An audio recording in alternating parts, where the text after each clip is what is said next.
I found the receipt in her gym bag while looking for my phone charger. Nothing suspicious about that, right? Except my wife Ashley didn't go to the gym. She'd canceled her membership 8 months ago, claiming she'd rather do yoga at home. And this receipt was from the Riverside Inn, dated last Tuesday at 2:47 p.m. Room service for 2 bottles of champagne and chocolate-covered strawberries. Tuesday, the day I'd worked from home because of a migraine. My hands went cold. The paper crinkled as my grip tightened. I stood there in our bedroom, the afternoon sun streaming through the curtains Ashley had picked out 3 years ago when we'd bought this house. Everything in this room, in this life, we'd built together over 7 years of marriage. I heard her car pull into the driveway. The smart move would have been to confront her immediately. Instead, I slipped the receipt back where I'd found it, my heart hammering against my ribs. Something told me I needed to know more before I said anything. Something told me this was bigger than one hotel receipt. Ashley breezed in through the garage door, her blonde hair pulled back in a ponytail, wearing the black yoga pants and loose tank top that had become her standard uniform for running errands. She kissed my cheek, the same casual peck she'd given me every day for years. "Hey, babe. How was your day?" Her smile was bright, easy, natural. "Fine. Yours?" "Oh, grocery store, then I grabbed coffee with Melissa." She set her purse on the counter and started unpacking reusable shopping bags. Milk, eggs, bread, chicken breast. All the normal things. Melissa. Her college roommate who lived in Portland. 3,000 miles away. "How is Melissa?" I asked, keeping my voice level. "Good. She's thinking about visiting next month." Ashley didn't miss a beat, didn't even look up from organizing the refrigerator. The lie came so smoothly it made me wonder how many others I'd swallowed whole. That night, I couldn't sleep. Ashley lay beside me, her breathing deep and steady, while I stared at the ceiling and ran through the past few months in my head. The late evenings she'd started spending at her book club. The new lingerie I'd found in her drawer. Tag still on, never worn for me. The way she'd suddenly become protective of her phone, taking it everywhere, even to the bathroom. I'd noticed these things, filed them away as quirks, maybe signs she was planning a surprise for my birthday or our anniversary. I'd trusted her. At 3 a.m., I slipped out of bed and went downstairs to my office. If I was wrong, I'd feel like garbage for snooping. But that receipt kept burning in my mind. Our cell phone account was in my name. I logged into the carrier's website and pulled up Ashley's text message logs. I couldn't see the content, but I could see the numbers, the timestamps, the frequency. One number appeared over and over. Hundreds of texts per day, starting around 4 months ago. Calls too, some lasting over an hour, usually in the afternoon when I was at work. I reverse searched the number. The name that came up made my stomach drop through the floor. Robert Patterson. My boss. The regional director I'd worked under for the past 2 years. The man who'd been to our house for dinner parties. Who'd congratulated us on our anniversary. Who'd given me a promotion 6 months ago with a handshake and a smile. I sat back in my chair, the blue light from the computer screen washing over me in the darkness. My mind raced through every interaction, every moment that now took on a different shade. The company holiday party last December, when Robert had complimented Ashley's dress a bit too enthusiastically. The time he'd asked about her, casually, during a one-on-one meeting.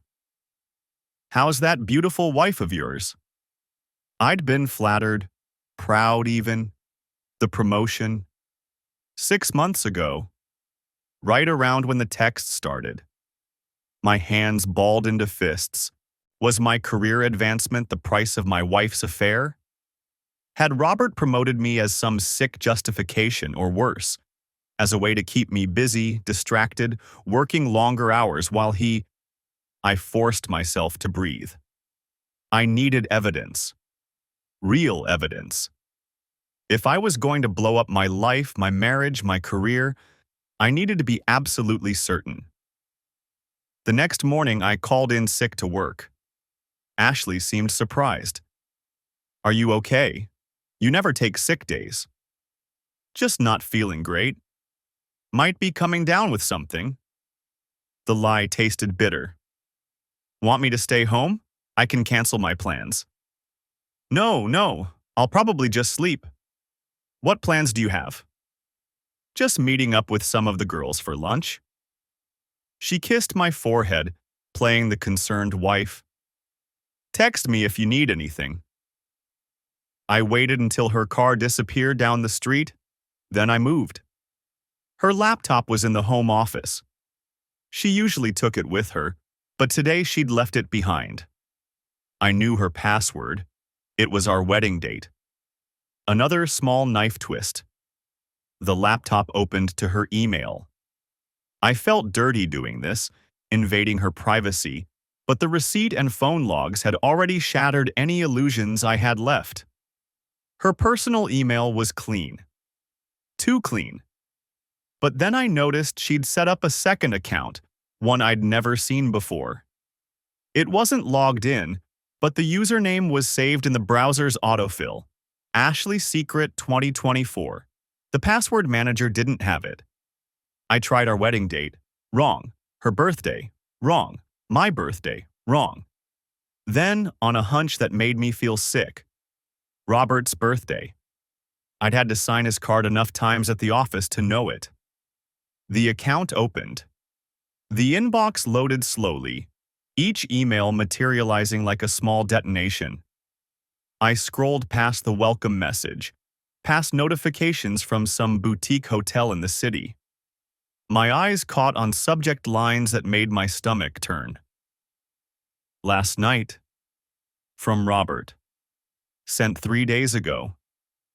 Can't stop thinking about you. From Robert. Sent last week. Tuesday afternoon. From Ashley to Robert. Sent yesterday morning." I clicked the most recent one. "Tuesday afternoon works. Same place? I'll tell him I'm going to the pool again. He doesn't suspect anything." A. Robert's reply. "Perfect. I've got the room from 2-5.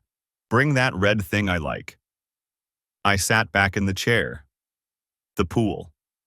She'd mentioned swimming lessons 2 weeks ago, said she wanted to get back in shape, that the community center had a great program. I'd thought it was good for her. Healthy. My hands were shaking again. I opened another email. This one from a month ago, Ashley to Robert. "He's working late again. Can you come over?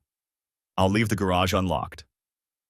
Robert had been in our house, in our bed probably, while I worked overtime on the quarterly reports he'd assigned me.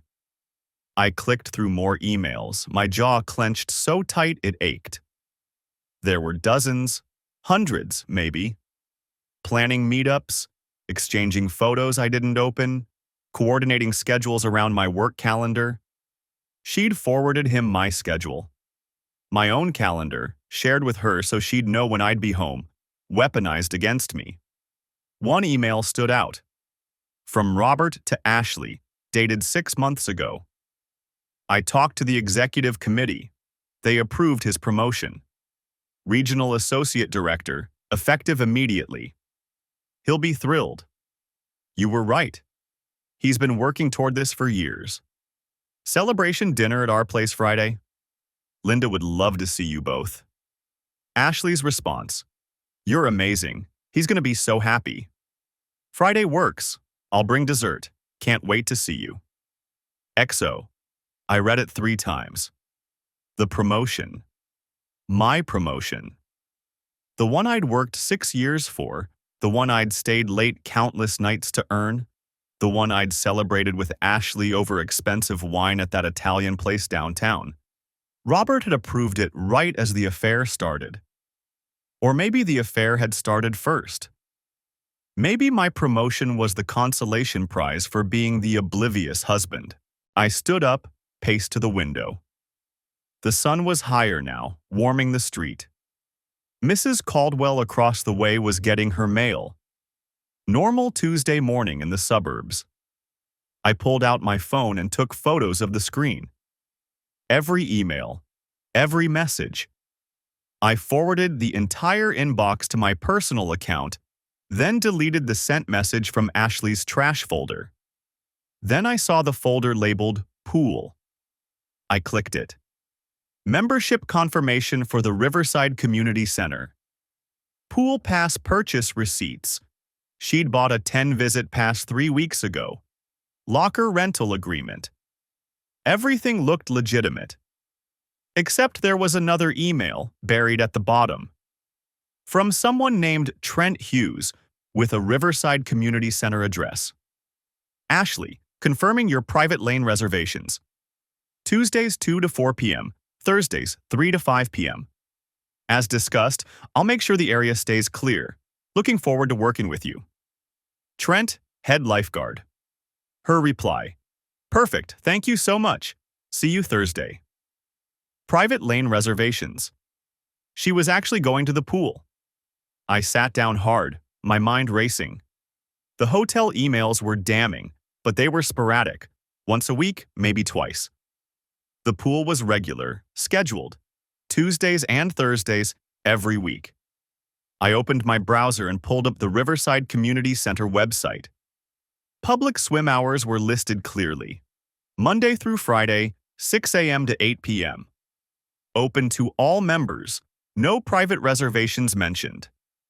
I clicked on the staff directory. Trent Hughes smiled up at me from a professional headshot, tanned and athletic, maybe 25. Head lifeguard and swim instructor. My wife was going to the pool. She had private lane reservations with the head lifeguard, but she was also meeting Robert at hotels. Or maybe she wasn't meeting Robert at the hotels anymore. Maybe the pool had replaced those meetings. I checked the hotel emails again. The last one was from 3 weeks ago. Right when she'd started the pool membership. The affair with Robert might be ongoing, but something new had started at the Riverside Community Center. I grabbed my phone and called the pool's main line. A cheerful voice answered. Riverside Community Center, this is Jamie. Hi, I'm calling about private lane reservations. I kept my voice casual, friendly. My wife mentioned she's been using them for swim training, and I'm interested in booking some time myself. Oh, I'm sorry. We don't offer private lane reservations. All our lanes are first come, first served during open swim. Really? That's strange. She specifically mentioned she had reserved time on Tuesdays and Thursdays. A pause. Can I ask your wife's name? Ashley. Ashley Brennan. Another pause, longer this time. Let me transfer you to our aquatics director. Hold music played. Generic instrumental version of a song I didn't recognize. A male voice came on the line. This is Trent Hughes. I understand you're asking about lane reservations? I kept my tone light. Yeah, my wife Ashley mentioned she's been using reserved lanes here. I wanted to book some time myself. I see. His voice had gone careful. Mr. Brennan, is it? That's right. Sir, I should clarify, we do occasionally accommodate special circumstances for members who need privacy for medical or personal reasons. Your wife requested some private time for confidence-building purposes. She mentioned some anxiety about swimming in crowded spaces. Anxiety? I let the word hang there. Yes, sir. It's not uncommon. We try to be accommodating when we can. And these private sessions, you supervise them personally? I do, yes. As head lifeguard, it's part of my responsibility to ensure safety during any special arrangements. I appreciate that. I paused, let him think I was satisfied. What days did you say? I want to make sure I'm not interrupting her sessions. Tuesdays and Thursdays, 2 to 4 p.m. Perfect. Thanks for your help, Trent. I hung up before he could respond. Tuesdays and Thursdays, 2 to 4. Today was Tuesday. I checked my watch. 11:47 a.m. I had just over 2 hours. I went to the bedroom and pulled clothes from the closet. Dark jeans, a black hoodie, sunglasses. Baseball cap I'd bought at a Mariners game last year and never wore. I looked at myself in the bathroom mirror and barely recognized the person staring back. My phone buzzed. Text from Robert. Quarterly review meeting moved to 2 p.m. today. Need you there. I stared at the message. 2 p.m. The exact time Ashley would be at the pool with Trent. The exact time Robert expected me to be in a conference room 30 minutes away. I texted back, still not feeling well, going to work from home today. His reply came immediately. This meeting is mandatory. We need your presentation. I'll send the slides. Too sick to come in. 3 dots appeared, disappeared, appeared again. Finally. Fine. Feel better. I grabbed my laptop bag and car keys. The Riverside Community Center was 15 minutes away. I'd driven past it 100 times, never thought twice about it. I pulled up the building layout on my phone. Olympic-size pool, viewing area with bleachers, separate diving well. Large windows facing the parking lot. I could watch from the bleachers. Stay in the back, keep the hood up, sunglasses on. Just another person killing time during open swim. My phone buzzed again. Ashley. Hey babe, feeling better? I'm grabbing lunch with Katie, then hitting the pool. Home by 5. Katie. Another friend I could verify didn't exist, or lived across the country, or hadn't seen Ashley in months. I texted back. Still rough. Working from couch. Have fun. Her reply. Poor baby, I'll bring soup. Love you. Love you. I pocketed the phone and headed for the garage. The community center parking lot was half full when I arrived at 1:45. I parked in the back row, away from the entrance, and pulled the hood up. Sunglasses on. Cap pulled low. Inside, the smell of chlorine hit me immediately. I paid for a day pass with cash, declined the locker rental, and headed toward the pool area. The bleachers were mostly empty. A few parents watching kids in the shallow end. An elderly man reading a newspaper. I took a seat in the top corner, partially hidden behind a support beam. The pool stretched out below me, bright and blue under fluorescent lights. 3 lanes were occupied by lap swimmers. The far lane, separated by a floating barrier, was empty. At 1:58, Ashley walked in. The baseball cap sat low on my forehead, paired with sunglasses I'd bought at a gas station an hour earlier. I'd parked 3 blocks away and walked in carrying a newspaper like some cliché from a noir film. But it worked. Nobody gave me a second glance as I settled onto the bleachers near the far end, positioning myself with a clear view of Lane 7. Ashley emerged from the women's locker room at 1:58 p.m. She wore a red one-piece I'd never seen before. Her hair was pulled back in a tight ponytail, and she carried a mesh bag with goggles and a water bottle. She walked with purpose toward the reserved lane, where orange cones marked off the section from the rest of the pool. Trent Hughes stood waiting at the edge. He was maybe 25, with the kind of build that came from actual swimming rather than a gym. Broad shoulders, narrow waist, sun-bleached hair. He wore red trunks and a white shirt with "Lifeguard" printed across the back, though he stripped it off as Ashley approached. They didn't kiss. That surprised me. No embrace, no intimate greeting. Just a quick exchange of words I couldn't hear from 40 feet away. Ashley set down her bag and adjusted her goggles while Trent gestured toward the water, demonstrating something with his arms. A swimming lesson. My stomach twisted. Maybe I'd been wrong. Maybe this was exactly what she'd claimed. Actual swimming instruction. The hotel receipt could have been from months ago, stuffed in her bag and forgotten. The texts with Robert could have been. Trent's hand slid down Ashley's back as he guided her toward the pool edge. His palm rested on the small of her back for 3 seconds too long.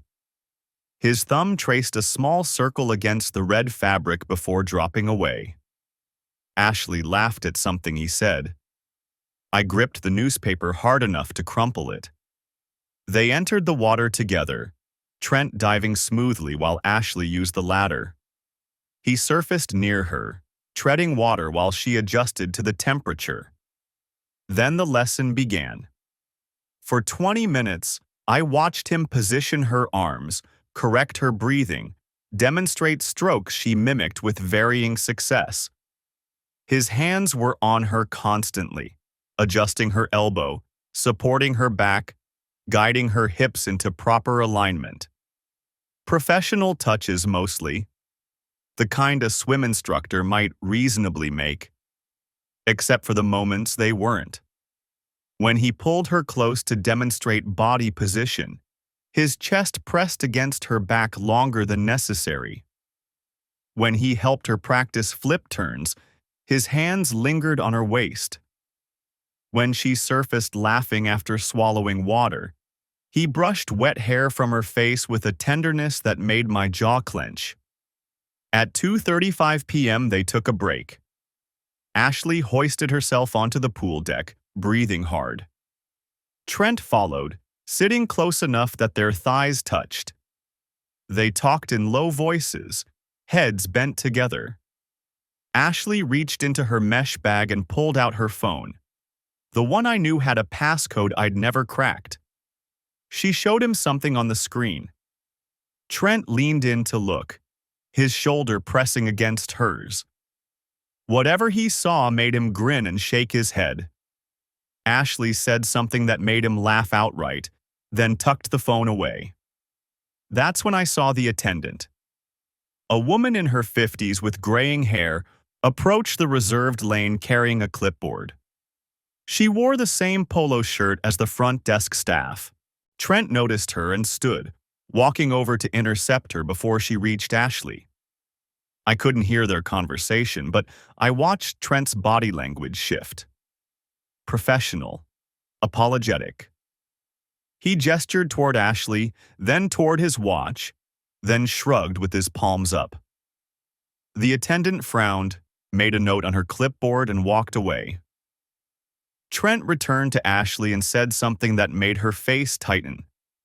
They got back in the water, but the lesson had changed. More distance between them now. Fewer touches. Trent kept glancing toward the attendant station where the woman had disappeared. At 3 p.m. sharp, Ashley climbed out and headed for the locker room without looking back. Trent watched her go, then began breaking down the lane markers. I waited 5 minutes before following Ashley out. My hands shook as I walked to my car, the baseball cap still pulled low. The newspaper went into a trash can outside the building. I'd seen enough to confirm my suspicions, but not enough to understand the full picture. The intimacy was there. Subtle, careful, but unmistakable. Yet something about it felt off. The attendant's interruption had rattled them both. And Ashley's quick departure suggested this wasn't the passionate affair I'd imagined. I drove to a coffee shop 2 miles away and ordered black coffee I didn't drink. My phone buzzed at 3:47 p.m. Ashley's name lit up the screen. "Hey," I answered, keeping my voice steady. "Hi, just finished my lesson. I'm gonna grab grocery on the way home. Need anything?"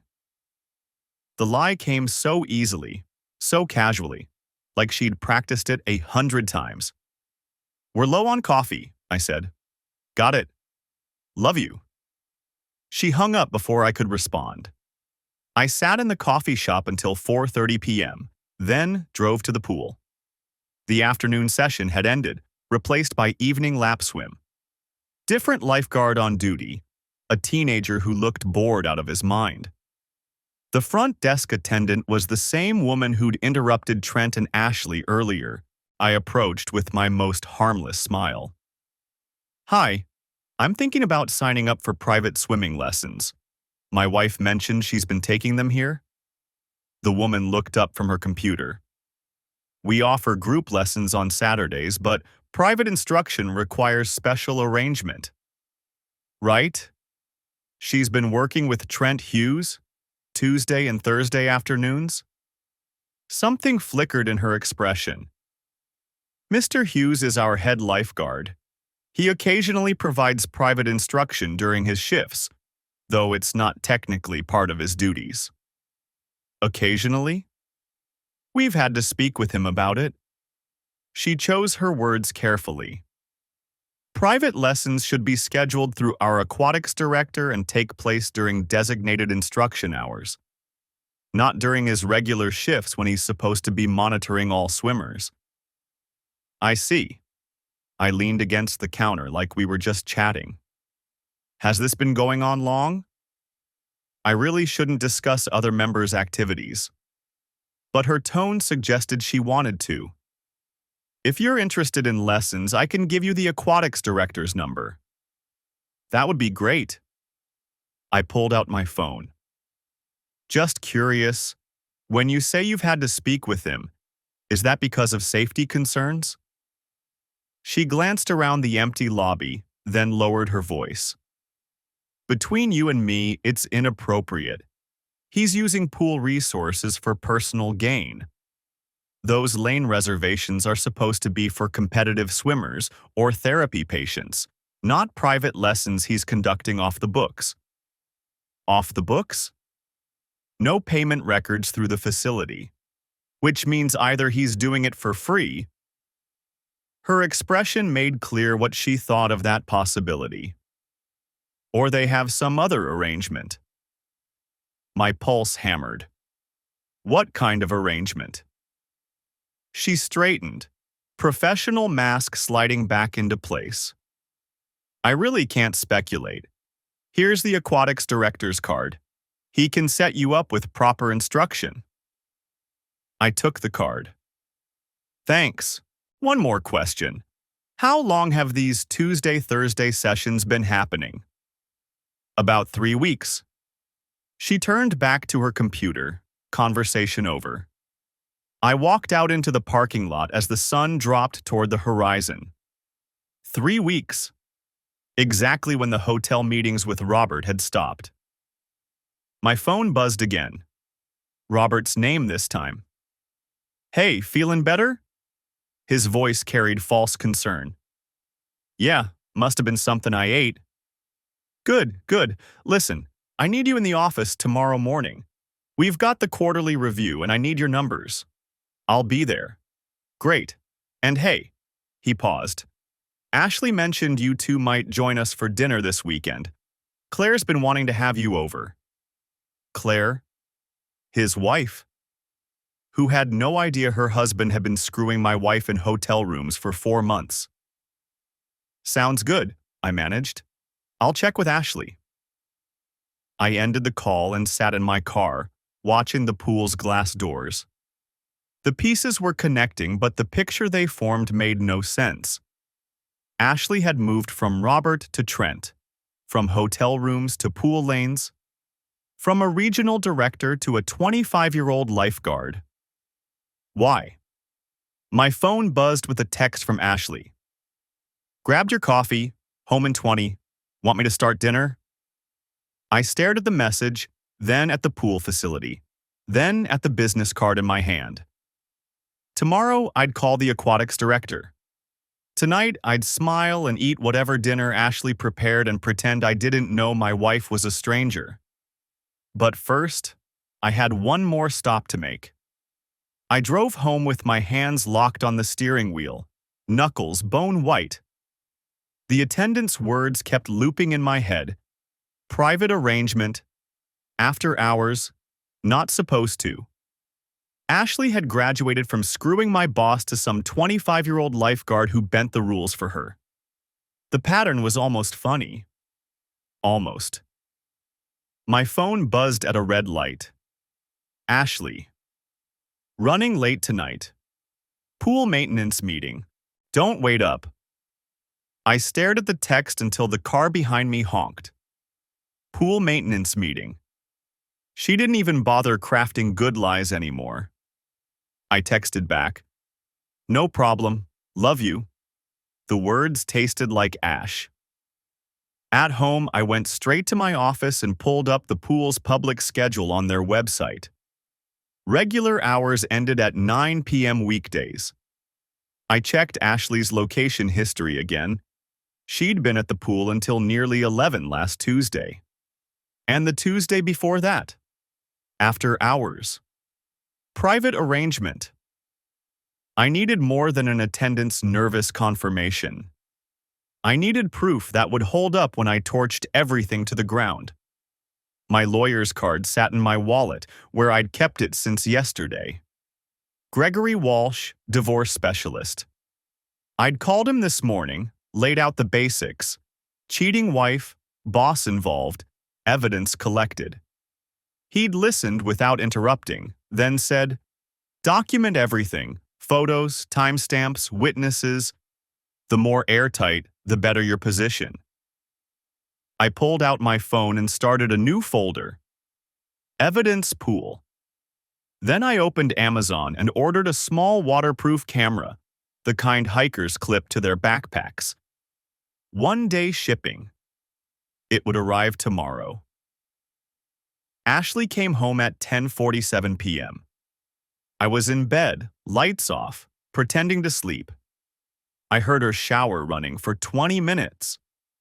When she finally slipped under the covers, her hair smelled like chlorine and coconut shampoo.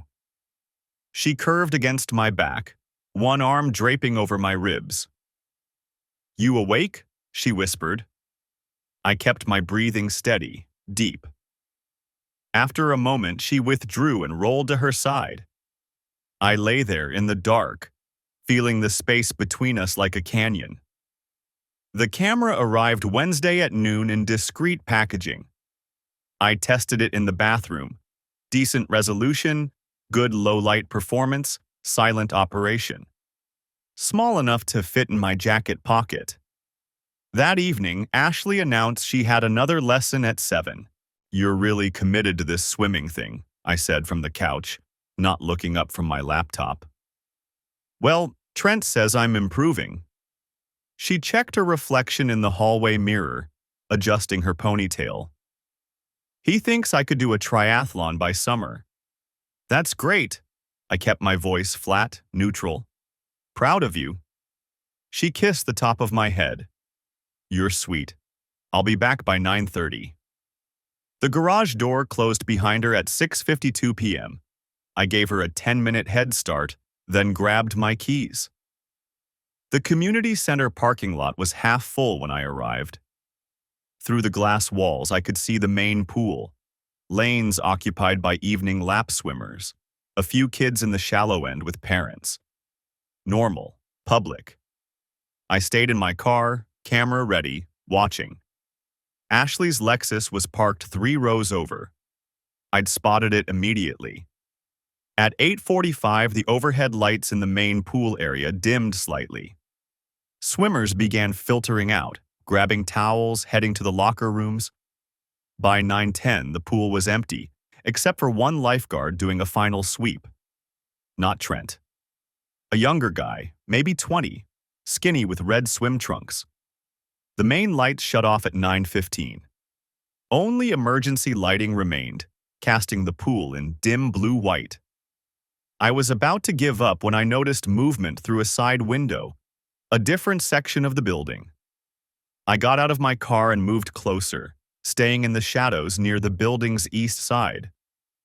The window looked into a smaller, private pool. Therapy pool, maybe, or teaching pool. 25 feet long, heated based on the steam rising from the surface. And there they were, Ashley and Trent, alone in the water. She wasn't doing laps. She was standing in the shallow end, water at her waist, facing him. He had one hand on the small of her back, the other gesturing, demonstrating something, maybe, but his fingers lingered too long on her skin. I raised the camera and started recording. They moved through the water together, his hands guiding her hips as she attempted some kind of stroke. But every few seconds they'd stop, laugh, stand too close. His hand would slide from her waist to her lower back. Her fingers would trail across his shoulder. My jaw ached from clenching. At one point, she wrapped her arms around his neck, pulling herself against him under the guise of needing support. He didn't step back. His hands settled on her waist, thumbs brushing the skin just above her swimsuit bottom. I captured it all. Every touch, every smile, every moment that confirmed what I already knew. They stayed in the pool for 40 minutes. When they finally got out, Trent wrapped a towel around her shoulders and walked her to the women's locker room, his hand resting possessively on her lower back until she disappeared inside. I had enough. Back in my car, I reviewed the footage. Crystal clear. Timestamps visible.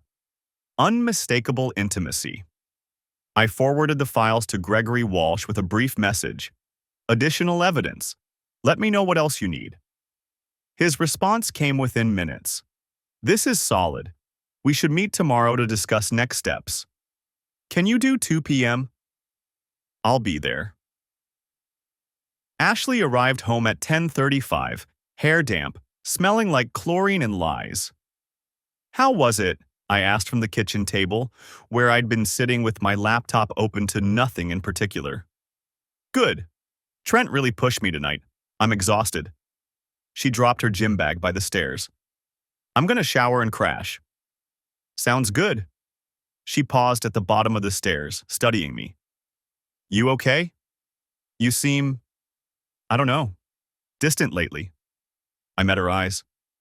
Just work stuff. The promotion's been more demanding than I expected. Right? The promotion. Something flickered across her face. Guilt, maybe, or calculation. Well, don't work too hard. You need to take care of yourself. I will. She headed upstairs. I waited until I heard the shower running, then opened her gym bag. Inside, swimsuit, towel, goggles, water bottle. And tucked in the side pocket, a folded piece of paper. I unfolded it. A handwritten note in masculine scrawl. Tomorrow night, same time. Can't wait to see you. T. I photographed it front and back, then carefully refolded it and placed it exactly where I'd found it. Thursday at 2 p.m., I sat across from Gregory Walsh in his downtown office. He was 50-something, gray at the temples, with the calm demeanor of someone who'd seen every variation of human betrayal. I'd brought printouts, phone records, email transcripts, the pool footage, photographs of the note, receipts from the Riverside Inn, witness statements from the pool attendant. He reviewed everything methodically, occasionally making notes on a legal pad. This is comprehensive, he said finally. You've done my job for me. I wanted to be thorough. You have 2 distinct affairs documented here. Your boss, Robert Patterson, and this lifeguard, Trent Hughes. He tapped the pool footage. The Patterson affair appears to have ended roughly 3 weeks ago, based on the communication drop-off. The Hughes affair seems to have started immediately after. That's my read, too. Do you want to pursue anything against Patterson? Workplace harassment? Inappropriate relationship with a subordinate spouse? I'd thought about it. The satisfaction of watching Robert's career implode alongside my marriage. But that would mean exposing everything at work, becoming the guy whose wife screwed the boss. No, I said. I just want out. Clean, fast, and with everything I'm entitled to. Gregory nodded. Washington is a no-fault divorce state, but infidelity can still impact asset division and spousal support, especially with documentation this strong. When do you want to file? As soon as possible. I can have papers ready by Monday. How do you want a server? I thought about that. The traditional route would be a process server showing up at the house. Quiet, private, dignified. But I was done with quiet. I want to do it myself, I said. At the pool. Gregory's eyebrows rose slightly. That's unconventional. She's been parading this around behind my back for months. I want her to know I see her, that I've always seen her. He leaned back in his chair, considering. I can't advise that from a legal standpoint. It's emotionally charged, potentially volatile. But if you're determined, I can have you appointed as special process server. You'd need to follow specific protocols. Tell me what I need to do. That night, Ashley announced another lesson for Friday evening. 2 nights in a row, I asked. Trent says consistency is key. Plus, I really want to nail my butterfly stroke. Right, butterfly. She kissed my cheek. You should come watch sometime, see what I've learned. The irony was so thick I almost laughed. Maybe I will, I said. The pool deck smelled like chlorine and sunscreen. Thursday afternoon, 3:15. I'd parked behind the community center, taken the side entrance past the vending machines. The envelope sat in my jacket pocket, thick with documents Gregory had prepared in 48 hours. I'd told him I wanted to do this myself. Unusual, he'd said, adjusting his reading glasses. But not illegal. Just make sure there are witnesses. Witnesses. The pool had plenty. A mom with 2 kids in the shallow end. 3 teenagers doing cannonballs off the diving board. An elderly man doing methodical laps in lane 3. And Ashley in lane 6. With Trent. I stayed near the entrance behind a concrete pillar that supported the ceiling. The indoor pool area was humid, windows fogged at the edges. Fluorescent lights reflected off the water's surface in rippling patterns. Ashley wore a red bikini I'd never seen before. Her hair was pulled back in a ponytail. She was laughing at something Trent said, one hand on the pool's edge, the other touching his shoulder. He demonstrated a stroke technique, his hands guiding her arms through the motion. His fingers lingered on her waist. My pulse stayed steady. I'd watched this before from the bleachers, wearing a baseball cap and sunglasses like some discount private investigator. I'd seen enough to know the pattern, the touches that lasted too long, the way she looked at him, the way she'd probably looked at Robert. I checked my watch. 3:20. According to the schedule posted by the front desk, open swim ended at 4. Trent's shift ended at 4:30. I could wait. But I'd waited long enough already. I walked onto the deck. My shoes squeaked against the wet tile. The teenagers glanced over, then went back to their game. The mom didn't look up. Ashley didn't see me until I was 10 feet away. Her face went through 3 expressions in 2 seconds. Confusion, recognition, then something like fear. "Hey," I said. My voice echoed slightly off the water. Trent turned. Up close, he looked younger than 25. Smooth face, perfect teeth. The kind of build that came from swimming 6 hours a day. He wore red swim trunks and a white tank top with lifeguard printed across the chest.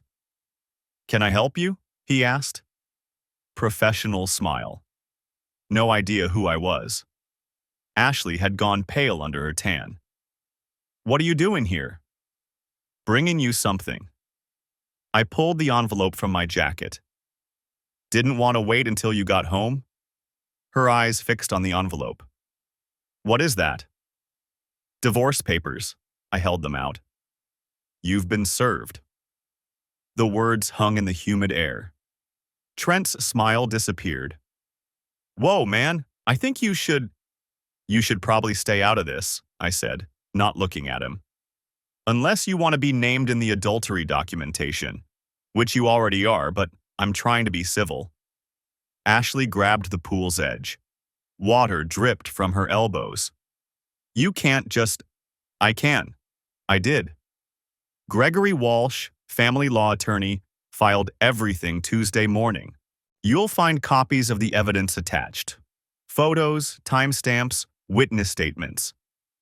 I gestured toward Trent. Including testimony from pool staff about your after-hours sessions. Trent backed up a step. I don't know what you're talking about. Lane reservations under fake names. Private lessons that aren't on the official schedule. The attendant at the front desk was very helpful once I explained the situation. I'd given her $40 and a sympathetic story about a cheating wife. She'd pulled the reservation logs without hesitation. Ashley's voice came out sharp. You've been spying on me? Verifying. I dropped the envelope on the pool deck. It landed with a wet slap. Same way I verified the hotel receipts, and the phone records, and Robert's emails. Her face went from pale to white. Robert? Trent looked at Ashley. Who's Robert? I almost laughed. You didn't tell him? Robert Patterson, regional director at Whitman Financial, her previous affair partner, lasted about 4 months before she traded up to you. Trent's expression shifted. Confusion, then understanding, then something like disgust. You told me you were separated. She lied, I said. She's good at it. Ashley hauled herself out of the pool in one smooth motion. Water streamed off her body, pooling around her feet. This is insane. You're making a scene. I'm delivering legal documents. There's a difference. I looked at the teenagers, who'd stopped their game to watch. The mom had gathered her kids to the far end of the pool. The elderly man kept swimming, oblivious. Everyone here is a witness that you've been properly served. That's important for the filing. She grabbed a towel from the bench, wrapped it around her waist. Her hands shook. We should talk about this at home. No. The word came out flat. We're done talking. You can communicate through Gregory from now on. His contact information is in the paperwork. Trent cleared his throat. Maybe I should go. Good idea, I said. He climbed out of the pool, grabbed his whistle from the lifeguard chair. Didn't look at Ashley. Didn't say goodbye. Just walked toward the staff office, water dripping behind him. Ashley watched him go. Something crumpled in her expression. You're ruining everything. I'm ending what you already ruined. I pulled out my phone, opened the photos. 4 months with Robert, 3 weeks with Trent. Want me to show you the timestamps, the hotel receipts, the text messages? She lunged for the phone. I stepped back. Don't! My voice stayed level. Assault won't help your case. She stopped, breathing hard. Mascara had started to run from the pool water, leaving dark streaks under her eyes. I can explain. You can't. There's no explanation that changes what you did. I pocketed the phone. The house is in both our names, but I've already moved your things to the guest room. You can stay there until we finalize the separation agreement, or you can find somewhere else. Your choice. This is my home. Was. I bent down, picked up the envelope, held it out again. Take it. Her hand trembled as she reached for it. The envelope was damp now from the pool deck. She held it against her chest like a shield. The membership fees, I said. For the pool. I'm canceling the joint account. You'll need to set up your own if you want to keep coming here. Her eyes widened. You can't. I can. I already did. Called the community center this morning. Explained that we're divorcing and I'm removing my financial responsibility for your activities. I glanced toward the staff office where Trent had disappeared. They were very understanding. One of the teenagers whispered something. His friend laughed, then tried to cover it with a cough. Ashley's face flushed red. You're humiliating me. You humiliated yourself. I turned to go, then stopped. Robert's wife doesn't know yet. Claire, right? I met her at the company holiday party. Nice woman. I looked back at Ashley. I'm still deciding whether to tell her.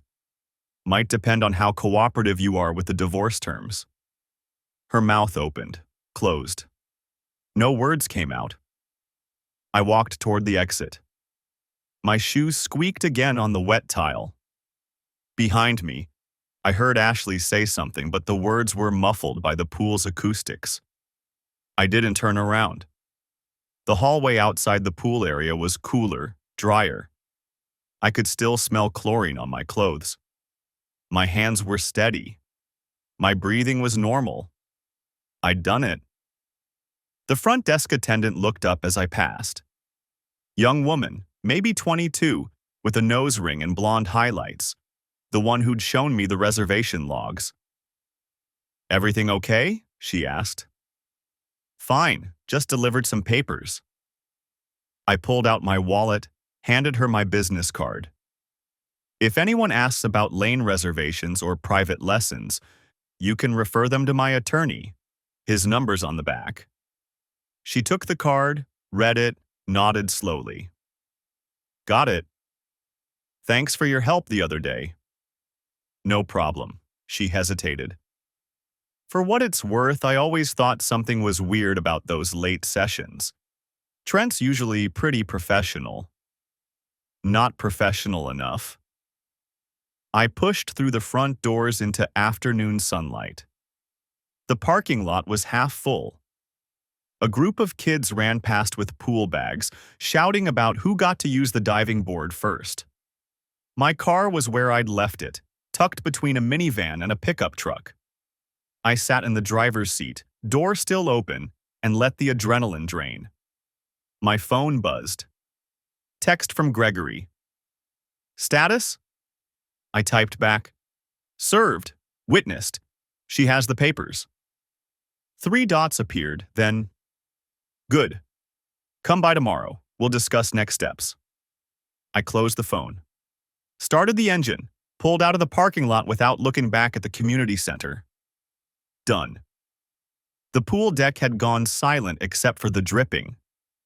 Ashley stood there, soaked and shaking, the divorce papers wilting in her hands. Trent had backed away from both of us, looking like he'd been sucker punched. The other swimmers had cleared out fast, leaving wet footprints and abandoned kickboards. I turned to leave.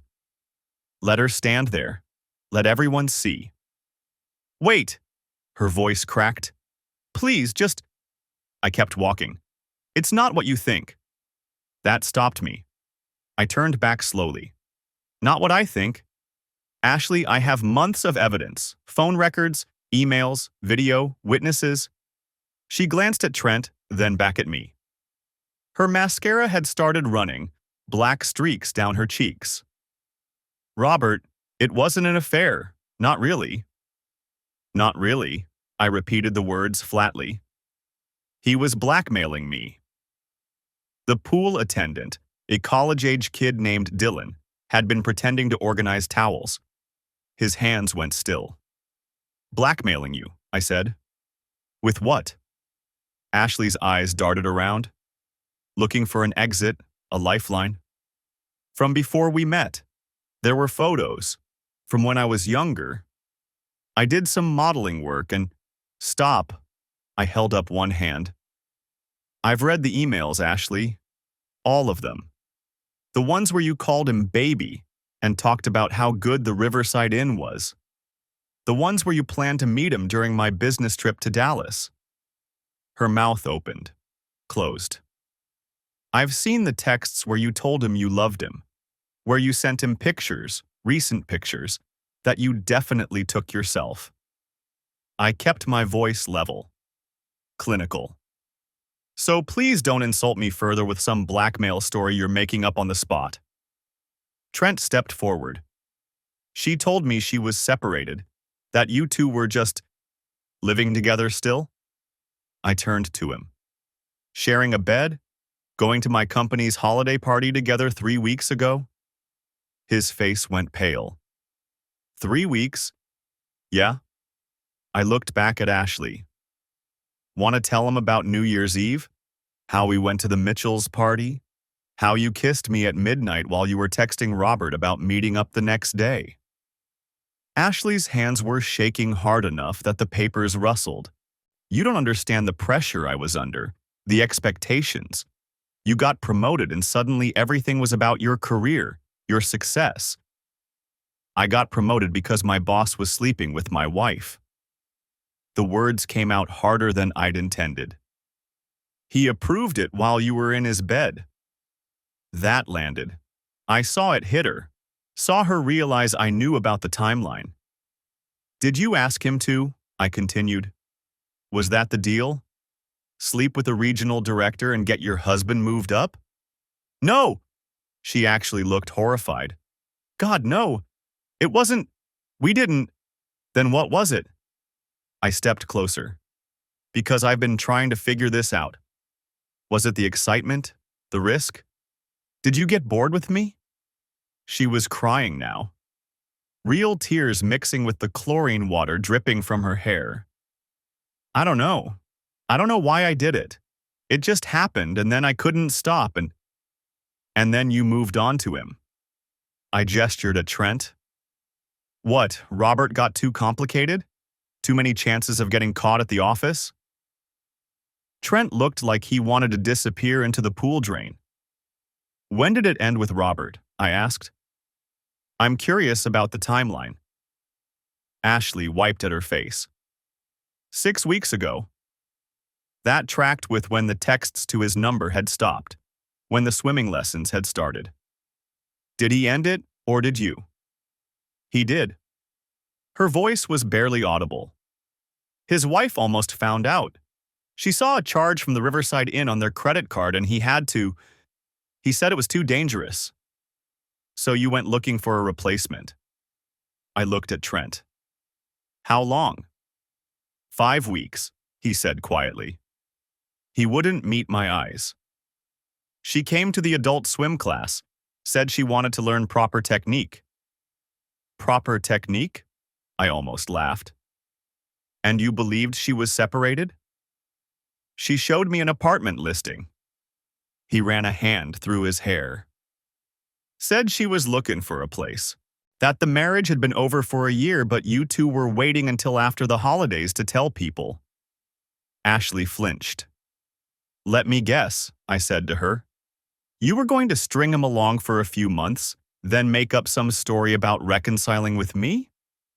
Go back to your comfortable life? She didn't answer. The pool manager had appeared from somewhere, a short woman in her 50s with steel gray hair. I'm going to need everyone to clear the pool area. We're closing early. Good idea, I said. I looked at Ashley one more time. Gregory will be in touch about the asset disclosure. You've got 72 hours to respond. Where am I supposed to go? Her voice was small. Not my problem anymore. I picked up my bag. Maybe Robert's wife will kick him out and you two can get a place together. Or maybe Trent here has a spare room. Hey man, I didn't know, Trent started. Save it. I headed for the exit. You want her? She's all yours. Behind me, I heard Ashley calling my name. I didn't turn around. The parking lot was half empty. Late afternoon sun glinted off windshields. My hands were shaking as I unlocked the car. Adrenaline, probably. The confrontation had gone exactly as I'd planned it, but my body was still catching up. I sat in the driver's seat and pulled out my phone. 3 missed calls from Ashley's mother. Word traveled fast, apparently. I didn't call back. Instead, I opened my email and found the message from Gregory. He'd sent it 20 minutes ago, right after I'd served the papers. Well executed. Call me when you're ready to discuss next steps. In the meantime, document everything from today. Names of witnesses, exact times, what was said. The more detail, the better. Also, think about whether you want to pursue the conversation with Claire Patterson. Not necessary for the divorce, but it's leverage if Robert tries to retaliate at work. Robert. I'd almost forgotten about that angle. I pulled up his contact information, stared at his wife's name underneath his. Claire Patterson. I'd met her a dozen times. Company picnics, holiday parties. She'd brought homemade cookies to the office once, distributed them to everyone with a smile. Did she know? Had she suspected? My finger hovered over her number. Not yet. Maybe not ever. That was a nuclear option, and I wasn't sure I wanted to be the one to detonate it. I started the car and pulled out of the parking lot. In the rearview mirror, I could see Ashley standing by the pool entrance, still in her wet swimsuit, phone pressed to her ear. Probably calling her mother back, or her sister. Someone to give her the sympathy she'd be looking for. The victim narrative was probably already forming. Poor Ashley, trapped in a loveless marriage. Misunderstood. Looking for connection. My phone buzzed. A text from an unknown number. This is Trent. I'm really sorry, man. I had no idea. She showed me texts between you two that made us sound like you were done. I deleted it without responding. Another buzz. Ashley this time. Please, can we talk? I know I messed up, but 7 years has to mean something. I'll do whatever it takes. I blocked the number. The drive home took 15 minutes. 15 minutes of silence except for the radio playing something forgettable. When I pulled into the driveway, I sat there for a moment, looking at the house. Our house. Except it wasn't ours anymore. I'd need to change the locks. Gregory had mentioned that. Legally, I couldn't keep her out entirely, not yet.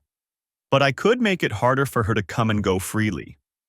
Inside, everything looked exactly as I'd left it. Coffee mug in the sink, mail on the counter. Normal. Ordinary. I walked through to the bedroom and started pulling her clothes out of the closet. Methodically. Calmly. Armfuls of dresses and blouses and those yoga pants she'd worn to swimming lessons. I piled them on the bed. Then I went to the bathroom and cleared out her toiletries. Shampoo. Makeup.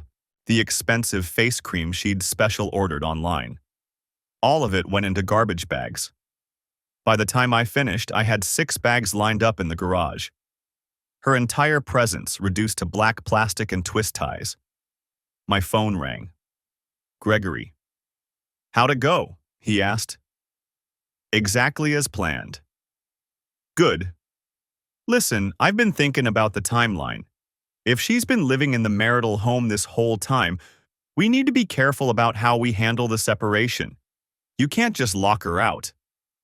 I know. But you can make it clear she's not welcome. The bags are a good start. When she comes back, and she will, you tell her to collect her things and find somewhere else to stay. Be calm, be civil, but be firm. Understood. And document it. If she refuses to leave, if she causes a scene, you call the police and file a report. We want a paper trail of her being uncooperative. Got it? He paused. You doing okay? I'm fine. That's what everyone says. His voice softened slightly. Look, I've handled a lot of these cases. The adrenaline wears off pretty fast. When it does, you're going to feel like garbage. That's normal. I appreciate the concern, but I'm good. All right. Call me if anything changes. I hung up and looked at the bags again. 7 years. Reduced to this. My phone buzzed one more time. Ashley's mother, leaving a voicemail. I didn't listen to it. Instead, I walked back inside, grabbed a beer from the fridge, and sat down at the kitchen table. Tomorrow, I'd deal with work. With Robert. With whatever fallout was coming. Tonight, I just needed the silence. The divorce was finalized on a Tuesday morning in late April, exactly 4 months after I'd served Ashley at the pool. Judge Catherine Miller signed the decree without ceremony, just another case number in her docket. Gregory shook my hand outside the courtroom while Ashley's attorney hustled her toward the elevator, her face hidden behind oversized sunglasses. She'd fought for the house, lost, fought for alimony, lost harder. The evidence had been too comprehensive, too damning. Washington might be a no-fault state, but judges still had discretion on asset division, and Judge Miller had exercised hers liberally. I kept the house, the car, my retirement accounts. Ashley got her personal belongings and enough cash to cover first and last month's rent somewhere. She'd signed the papers with shaking hands, her new lawyer, the third one she'd hired, looking resigned beside her. Robert had resigned from Whitman Financial 6 weeks earlier. Not fired. He'd been too senior for that kind of spectacle. But the executive committee had made it clear his services were no longer required after Claire filed her own divorce papers and threatened a lawsuit against the company for creating a hostile work environment. Human resources had gotten involved. Depositions were taken. Robert's career in finance was effectively over. I never called Claire myself. Didn't need to. Ashley's mother, in a misguided attempt to defend her daughter, had contacted Claire to explain that Robert had pursued Ashley, that her daughter was the victim of a predatory boss. Claire had thanked her for the information and immediately called her attorney. Karma had a better aim than I did. Trent lost his job at the community center 3 days after the pool incident. The aquatics director had reviewed the security footage, confirmed the after-hours sessions, and terminated him for misuse of facility resources and violation of staff conduct policies. Last I heard, he was teaching swim lessons at a private gym across town. Ashley wasn't enrolled. Work became tolerable again once Robert left. The new regional director, Patricia Nguyen, was professional and competent. She'd pulled me aside during her first week and said, "I've reviewed your file. Your work speaks for itself. What happened with Patterson has no bearing on your position here." I'd kept my head down, done my job, and stopped working late. The house felt bigger without Ashley's things in it. I'd repainted the bedroom, replaced the mattress, donated the furniture we'd picked out together. Slowly, the space became mine rather than ours. I didn't date, wasn't interested. Some of my friends tried to set me up. "You need to get back out there," they'd say. But I declined. Maybe eventually. Not yet. What I did do was start swimming. Not at the Riverside Community Center. I'd joined a different gym across town, one with a quiet lap pool and no memories. 3 mornings a week, I'd show up at 6 a.m. and swim until my arms ached. There was something meditative about it. The rhythm. The silence underwater. The way everything else fell away. I wasn't training for anything. Wasn't trying to prove anything. Just swimming. One morning in late June, I finished my laps and found an older man waiting by my lane. 70 maybe, with white hair and the lean build of a lifelong swimmer. "You've got good form," he said. "Self-taught?" "YouTube, mostly," he laughed. Modern education. I'm Bill. Used to coach the high school team before I retired. We talked for 20 minutes. He gave me pointers on my butterfly stroke, the one Ashley had pretended to learn. When I left, he said, "See you Thursday?" I saw him Thursday, and the following Tuesday, and most mornings after that. Bill never asked about my personal life, never pried. We just talked about swimming, about technique, about the satisfaction of improvement. It was exactly what I needed. 3 months after the divorce, I got a text from an unknown number. Just 3 words.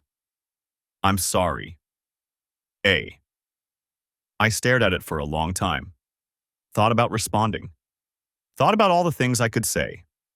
Instead, I deleted it and blocked the number. Some apologies come too late. Some damage can't be repaired with words. People ask me sometimes if I regret how I handled it. Serving her at the pool, making it public, burning everything down so completely. The honest answer? No. Could I have been quieter about it? Sure. Could I have handled the confrontation privately, spared us both the spectacle? Maybe. But Ashley had spent months making a fool of me in private. She'd lied to my face, slept in our bed after being with other men, smiled at company parties while carrying on with my boss. She'd calculated every deception, planned every alibi. I'd simply returned the favor with interest. The truth is, betrayal doesn't happen in a vacuum. It's built on a foundation of small choices. The first lie, the first deleted text, the first time you prioritize your own desires over your partner's trust. Ashley made those choices repeatedly, deliberately. She'd constructed an entire alternate reality where I was the obstacle to her happiness rather than the person she'd promised to build a life with.